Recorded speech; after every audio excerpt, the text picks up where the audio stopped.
Year 2007, like the Church of Philadelphia, God, I believe that God has opened up the windows of heaven, the gates of heaven, towards Pyeonggangjae Church. And as long as you have the faith faith in God without any doubt, please believe that all your wishes and prayers will come true.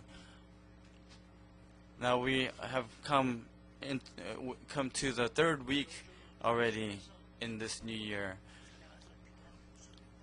As I was praying and reading the Bible up in the mountain in Yeoju Prayer Center, Genesis chapter 18 is a story that everybody knows real well, but something came up in my head, and so through Genesis chapter 18 verses 1 through 19, I'd like to share the message with the title, Which Side Do I Belong? Or which side do we belong?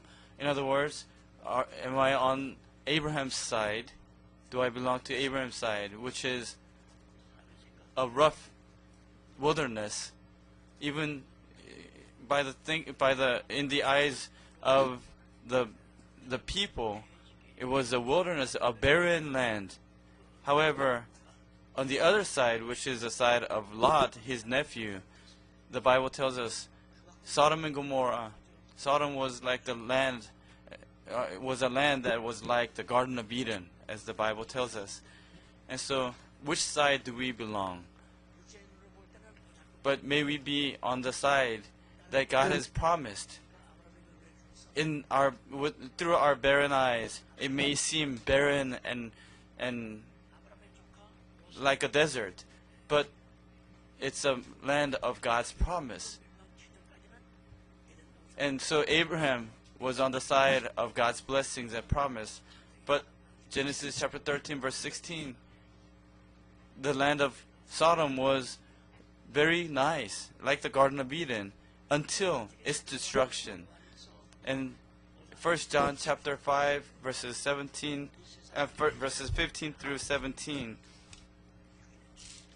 Apostle John speaks of the fleshly desires and lustful thinkings, and the greed will all pass away. But those who are with God, who believe in God, will dwell with Him forever and ever, everlasting. And so and thus, I myself, and also we, including all of Pyeonggangjae Church, which side are we on? Are we going to be on Abraham's side, or are we going to be on the wealthier, rich side of Sodom? And from Genesis chapter 18 verse 1, we can read about how 3 angels of God came and visited Abraham. And Abraham realized that, and Abraham, though it was his nephew, he was in a different country, and because he had pity on his nephew, he seeks God and his angels 6 times. Not for himself, but it was an intercessory prayer for somebody else. 6 times. And if we are to look at it more specifically, the 3 angels that appeared to the oaks of Mamre, verses 1 through 8, if we are to categorize this chapter. And then Abraham was 99 years old, and his wife Sarah was 89. 99 and 89. There were 10 years difference. In Genesis chapter 18, Abraham was 89. Sarah was 89, and Abraham was 99 years old. But he says, next year, when I come back, your wife Sarah will be with a baby. And from the worldly point of view, it's a shameful thing for an old couple to have a child like that. They're husband and wife, but they were at a point where they were not having spousal relationship there. And Sarah said, I'm so old, what pleasure would I have? Abraham's wife said, I stopped I'm past childbearing. In other words, I stopped menstruating. And in her heart, she laughed a little bit. And look at what God says. Why did you laugh? And she should have confessed that she did, but she said, I did not laugh. But he said, no, but you did laugh. And one of the angels said to Abraham, shall I hide from Abraham what I'm about to do? And he said, I'm going to tell you a secret and go towards Sodom and Gomorrah to destroy it. That was the secret. The secret was the fact that God will destroy Sodom and Gomorrah with the fire of brimstone. And so he was so shocked, startled, and he said, God, can you destroy the righteous and the wicked together? It doesn't, by God's righteousness and justice, that should not happen. And so if you find just 50 righteous people in the city of Sodom, will you save the entire city? He said, okay, I will. And then he came down 45, 40, 35, 30, and down to 20. And lastly, he said, if there were just 10 people, what would you do, God? And he said, I will not destroy the city with the fire. However, there were not 10 righteous people. It's so mind-boggling and frustrating. The history of all mankind has been written for thousands of years, and it's passing by. But in all of history, it is hard to find a person who had faith like Abraham, like the morning star. And there's not many in number.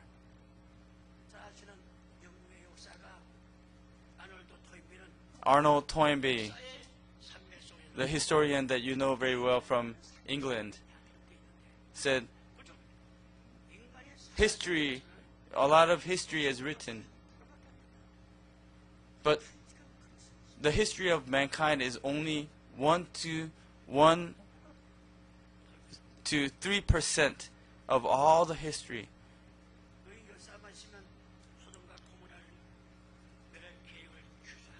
God said that He would cancel the plan of destroying the Sodom and Gomorrah, even if He found 10 righteous people. Genesis chapter 18 verses 22 and the following tells us this. And Abraham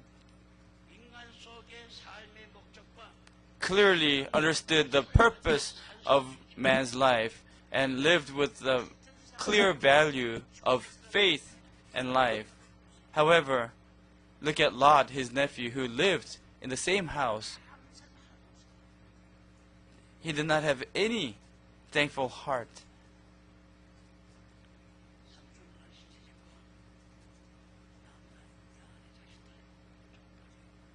Uncle, all this time you have taken care of not only me, but my wife, my children, my family, all the servants. He did not even once thank his uncle Abraham. But Abraham, from Ur of the Chaldeans, from Genesis chapter 12 verse 1 through 4, when God commanded him to leave, he took Lot with him, and under the oaks of Mamre, twice he set up an altar and worshipped God. Lot saw that, but even then, Lot does not have any worship towards God, lifted up to God.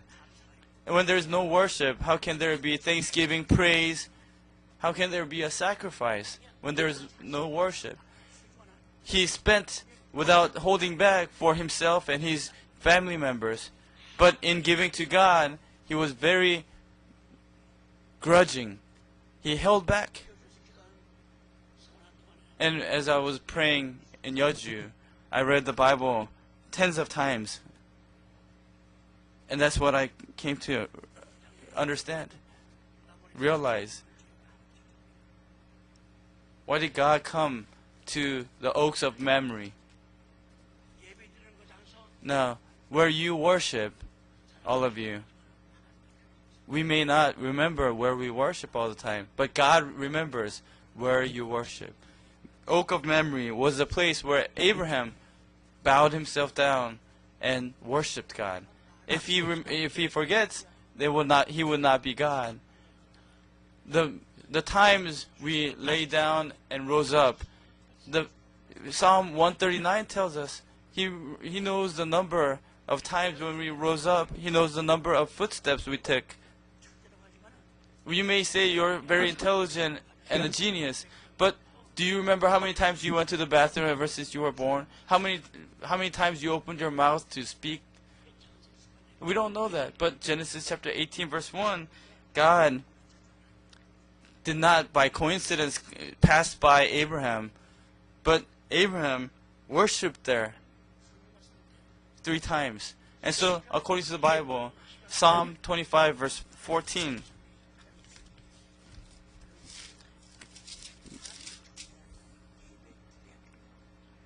the secret of the Lord is for those who fear Him, and He will make them know His covenant. Without worshiping God, how can you have the fear of God? And so Psalm 25 verse 14, it says, the secret of the Lord, the closeness of the Lord is for those who fear Him. Now early on, through prophet Amos, God said to Amos, hey Amos, yes, God, what I'm about to do, I will do it after I tell all my servants. Then I will carry it into action. Amos chapter 3 verse 7 tells us that. And so, as we look in the history of the Bible, God did not all of a sudden destroy things and all of a sudden do things because of His mood swing. No, even though He was really angry and mad, He would first tell His servant. And look at the example of the Nineveh, city of Nineveh. Jonah, after he carried the message to the people of Nineveh, he thought that God would destroy the land of Nineveh, but He didn't destroy it.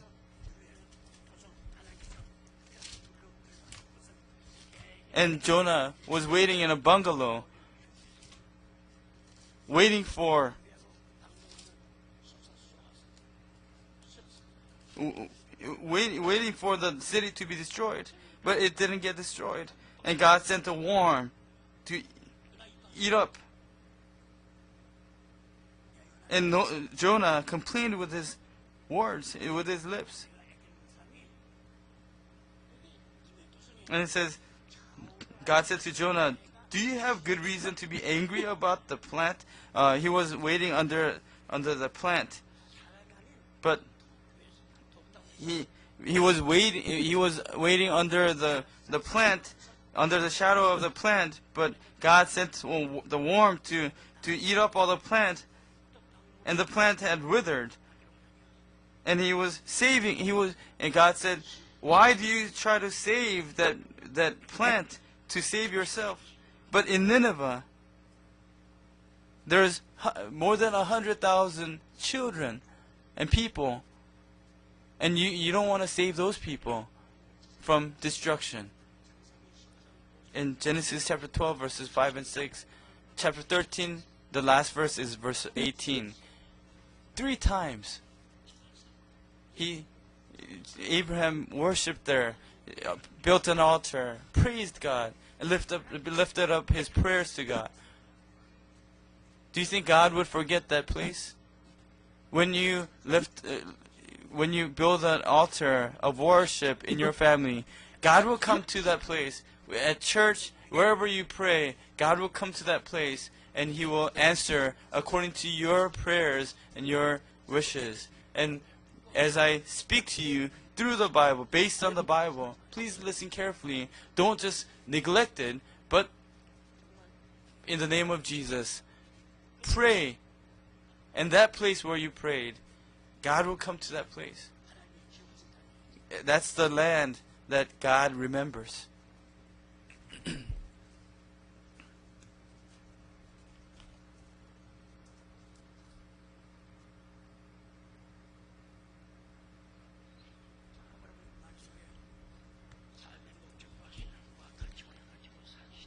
And Abraham had the faith that appreciated the value of faith in God.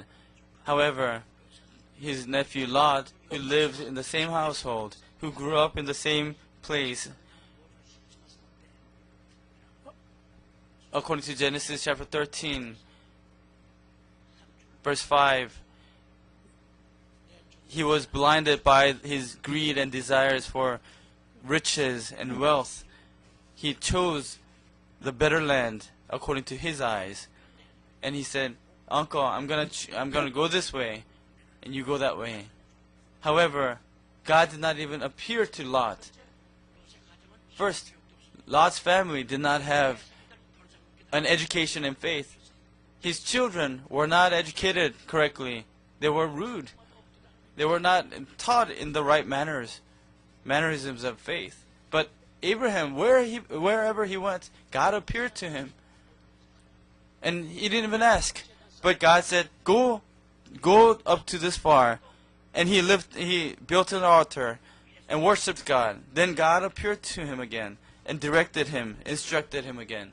And so that, as I said before, Genesis chapter 18 verse 19, he said, "Abraham, command your children and your household after you to keep the way of the Lord by doing righteousness and justice. For I have chosen you for this reason." And so, parents, fathers, mothers, you have to inherit, pass down the Word of God to your children. Make disciples of your children in the Word of God.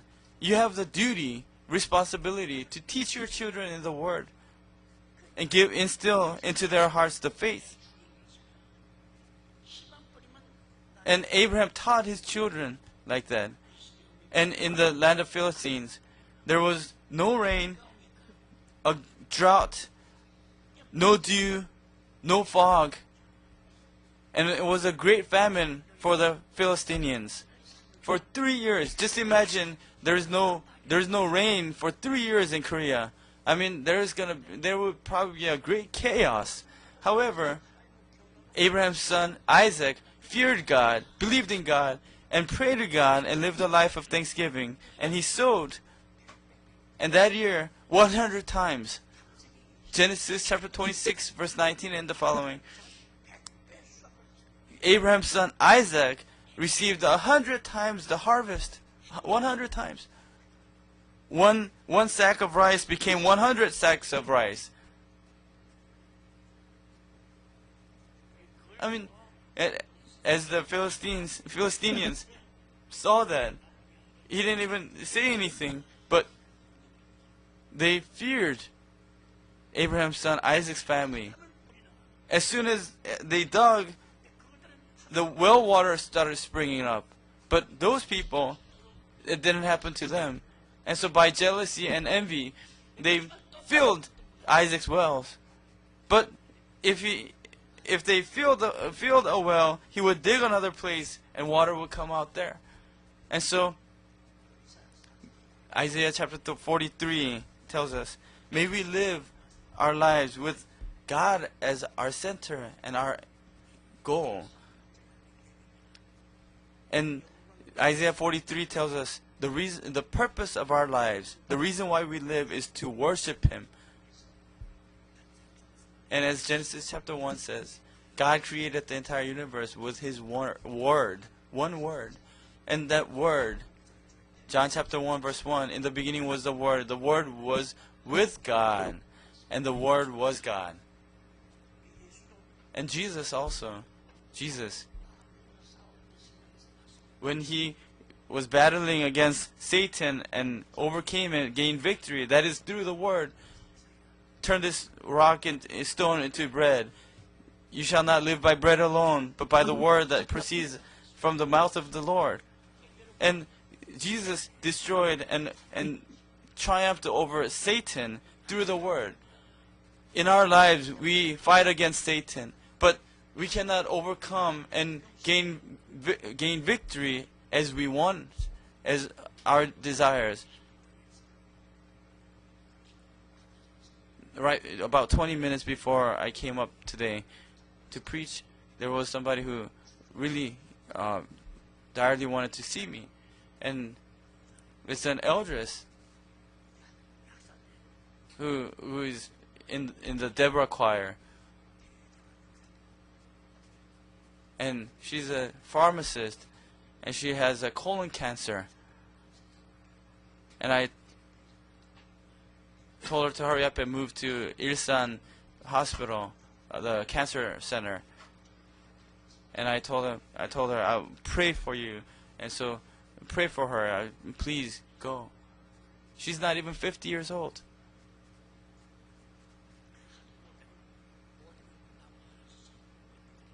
I'm gonna say it straightforward. There was a very a man that was not very nice. And I told her, I see that your eyes are red, and I already see in your eyes that you're not living a righteous life. You're beating your wife, and you're doing all kinds of things. I told him. This Saturday, because he came and accused the church and started saying bad things about the church, saying the wife is giving all the money to the church, and the church is abusing his wife. I told him, you better be careful. You better start fearing. And what pastor would say this to a person like that? And I told him, go diagnose yourself spiritually. See if I'm saying the truth or not. And you're beating your wife with a baseball bat because she's coming to church. You have to learn to fear, because there's the judgment coming. And so Abraham's nephew Lot probably saw Abraham worshiping God, but he didn't follow after his footsteps. First, he did not teach his children, his daughters, according to the word and faith. And so they got married to, or they got engaged to non-believers, only looking at the worldly backgrounds, the money and so on, education. When the angels told them, did they listen to them? According to the Hebrew language, they considered it as a joke. And their father-in-law to be, Lot, told them, hey, let's go out. Let's run away, because this city is going to be destroyed by God. Hey, what are you saying? This is such a nice, well-developed country. Who would destroy this? Why don't you and your daughters go? And they took it as a joke. Basically, they ridiculed him. And look at what happened to them. They were killed in the destruction. If he were to have educated them in faith, would they do that? Just think about that. Because he did not educate them correctly. From them came Ammonites and Moabites. And these people are the people that are worshiping Allah right now, considers Christianity as their enemies. And they tie bombs on women and tell them to go and blow themselves up in a restaurant, in buildings. Suicide bombers. They're using all these people. These are people from Ammon and Moab. And it's a result. It's a fruit of Lot's mistake in not teaching his children correctly. But Abraham lives in bright light of faith. And however, Lot was wandering around in darkness. Of course, in the physical world, it was probably light. But Psalm 84 verse 11 tells us that God is the sun. If God is not there, the sun has gone down in that family. John chapter 1 says that Jesus is the light, right? John chapter 8 verse 11 and 12, Jesus says, I am the light. But he lived a life without the light. There's no worship, no praise, no prayer, no thanksgiving. And whenever they get together, they roar at each other like lions, trying to kill each other, trying to put each other down. Hey, don't listen to your... Moms telling their own children, don't listen to your dad. And dad telling the children the same thing, don't listen to your mom. And that's why, as a result, they gave birth to Ammon and Moab. In the history of the Old Testament, the Ammonites and Moabites, how much they have killed and attacked the Israelites. They have given so much hardship to the Israelites. The history tells us that, right? During the time of Japanese annexation, there were people who kissed up to... There were Koreans who kissed up to the Japanese people and sought for comfortable life by selling and killing their own people through them. But they all went up to and lived in this region. And what did they do there? They got into opium, drinking, alcohol, and women. Japan fell, and these Koreans that betrayed their own nation, their own country, after Japan fell, they were killed by the Chinese slaughters with swords that look like crescent shaped swords. History tells us they fell into opium, alcohol, and women, and that's the result. Now, do people sell alcohol during the day? The alcohol business, drinking business, is prospers at nighttime when the sun is down.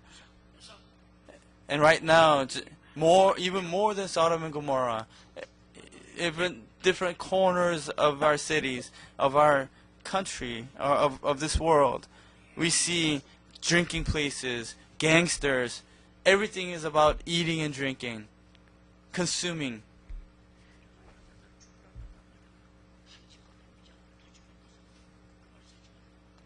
In the old days, it used to be beauty parlor one after another. But now, in Korea, there's male prostitutes. Men gathering together in a house. They get calls by women. And they go and they get paid 50,000 to 100,000. Before there were only female prostitutes.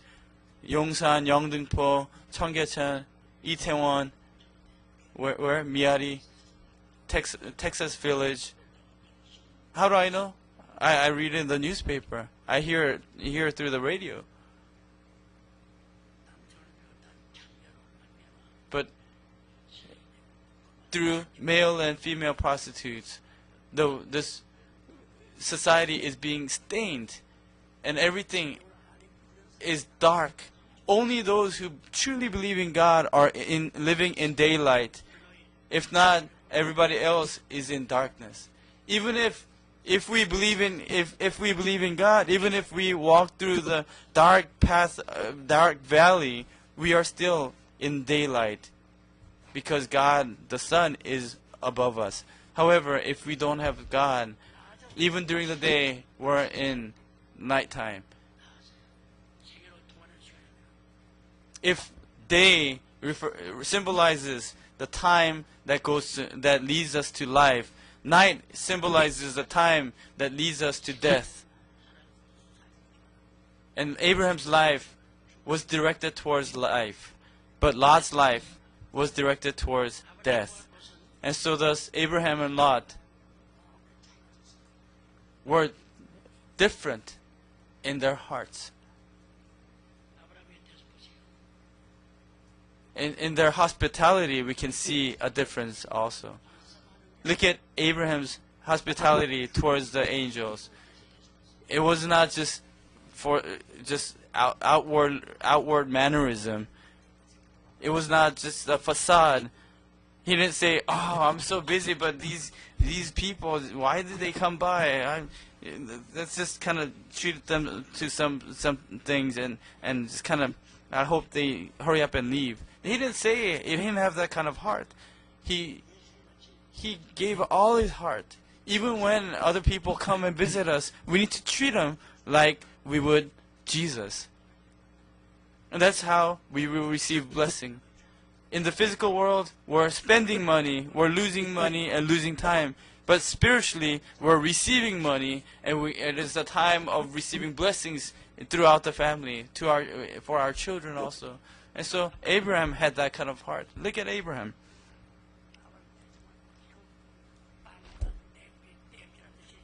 However, and Abraham's hospitality was not just an effort to fill a gap kind of thing, but he humbly welcomed the three angels, messengers.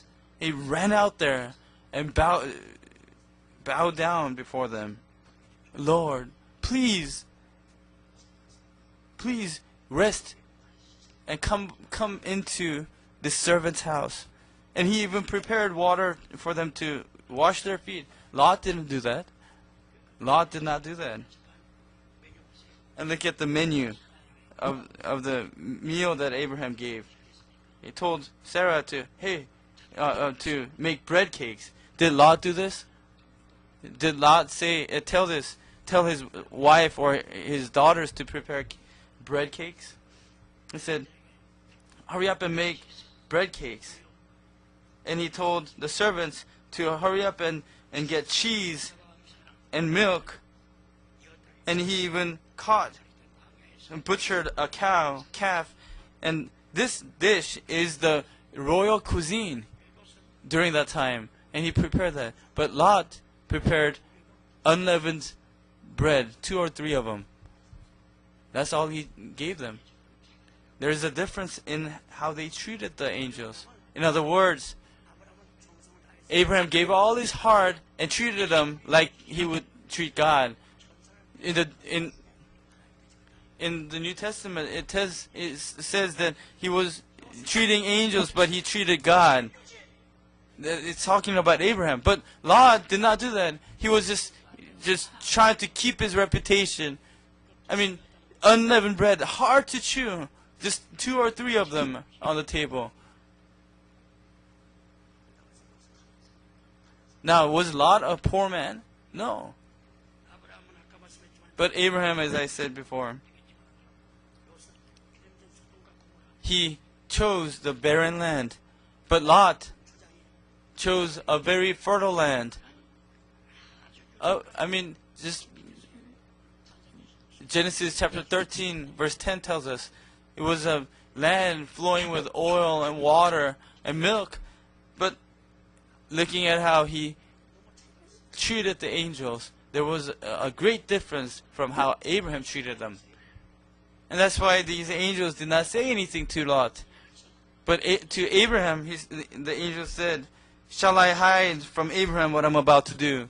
I'm going to have to tell you the secret." What is that? We're on our way to destroy Sodom and Gomorrah.